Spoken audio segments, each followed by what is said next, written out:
హరే కృష్ణ. ఈ దినమున మనం ఒక గొప్ప విషయాన్ని తెలుసుకోబోతున్నాం. శుద్ధ భక్తులైన వైష్ణవులు మా ప్రభుజీ గారు తెలిపిన గొప్ప విషయం మనం ఈ దినం తెలుసుకోబోతున్నాం. అయితే ఏంటి ఆ గొప్ప విషయం? మనం భగవంతుణ్ణి చాలా సులభంగా, సరళంగా ఎలా చేరుకోవాలి అన్న విషయాన్ని మనకి ఈ దినం నుంచి కాదు 4 యుగాలుగా జరుగుతున్న ప్రాసెస్ని తెలియపరిచారు.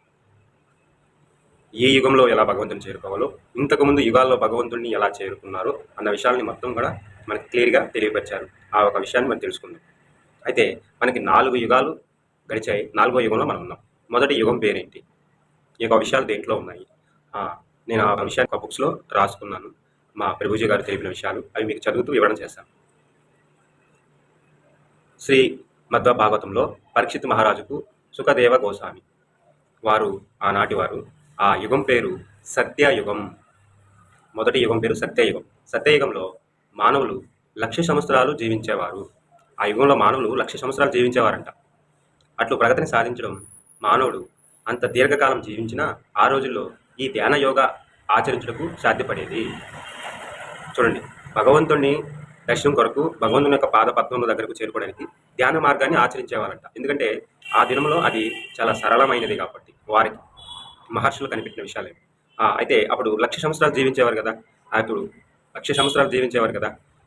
అప్పుడు మానవ జన్మ ఎంతవరకు ఉంది? 1,00,000 సంవత్సరాలు.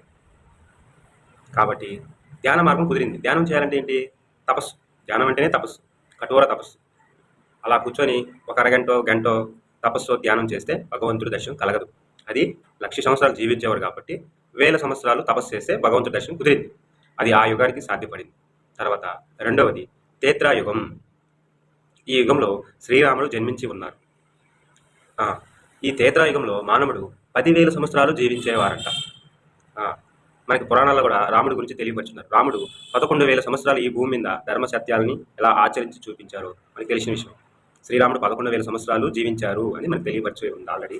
కాబట్టి త్రేతాయుగంలో మానవుడు 10,000 సంవత్సరాలు జీవించేవారు. అయితే ఈ యుగంలో మానవుడు ప్రతి కోరికను తీర్చుకోవడం కొరకు, భగవంతుని యొక్క పాదపద్మములకు చేరుకోవడం కొరకు దేన్ని సరళంగా సులభమైనది ఆచరించేవారంటే ఋషులు దేన్ని తెలిపారంటే యజ్ఞాది గతులు తెలిపారు.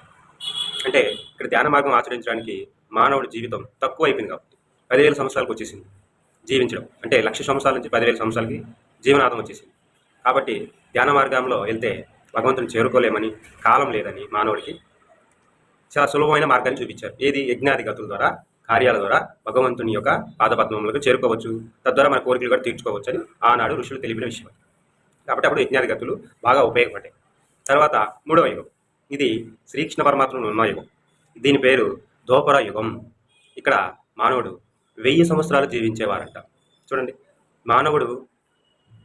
మానవుడి యొక్క కాలం తగ్గిపోతూ ఉంది, జీవించే కాలం తగ్గిపోతూ ఉంది. అయితే ఇక్కడ భగవంతుడిని ఎలా దర్శించుకోవాలి, భగవంతుడి ద్వారా కోరికలు ఎలా తీర్చుకోవాలి అన్న విషయానికి మహర్షులు చాలా సులభమైన మార్గాన్ని చూపించారు.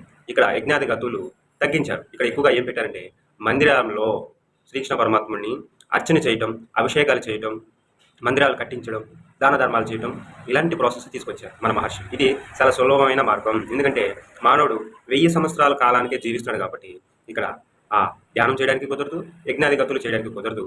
వాటిలో ఇక్కడ మన ఎందుకు కుదరదు అంటే అవి ఫలితాలు ఖచ్చితంగా ఇస్తాయి. అయితే మనకి ఇక్కడ జీవించే కాలం తగ్గిపోయింది కాబట్టి ప్రాసెస్ ఇదైతే సులభంగా ఉంటుందని మహర్షులు తెలియపరిచారు ఆ రోజుల్లో.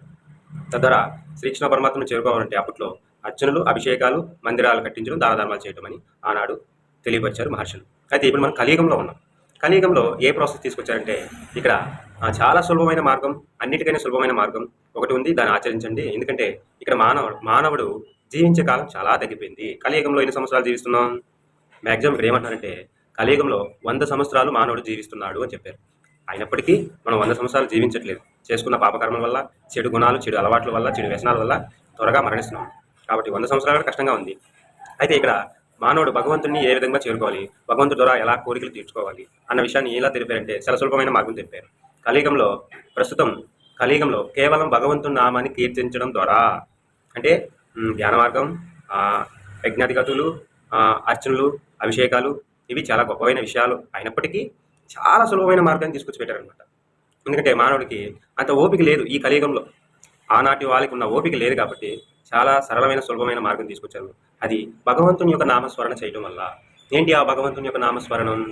ఇక్కడ ఏం చెప్పారంటే ఆ, హరే కృష్ణ అంటూ హరినామాన్ని కీర్తించడం చేయటం ద్వారా హరే కృష్ణ కృష్ణ కృష్ణ హరే హరే హరే రామ రామ రామ హరే హరే అనే నామాన్ని కీర్తించడమే ఈ యుగంలో యోగ పరిపూర్ణతకు ప్రతిరూపమని ప్రామాణిక గ్రంథములు మనకి చెబుతున్నాయని మన వైష్ణవులైన శుద్ధ భక్తులు తెలియపరుస్తున్నారు. అంటే ఈ యుగంలో మనం భగవంతుని యొక్క పాదపద్మములకి చేరడం కొరకు, భగవంతుని దర్శనం చేసుకోవడం కొరకు, భగవంతుడి ద్వారా మన కోరికలు తీర్చుకోవాలన్నా, కష్టాల నుంచి బయటపడాలన్నా చాలా సులభమైన మార్గం అది భగవంతుని నామస్మరణ చేయటం.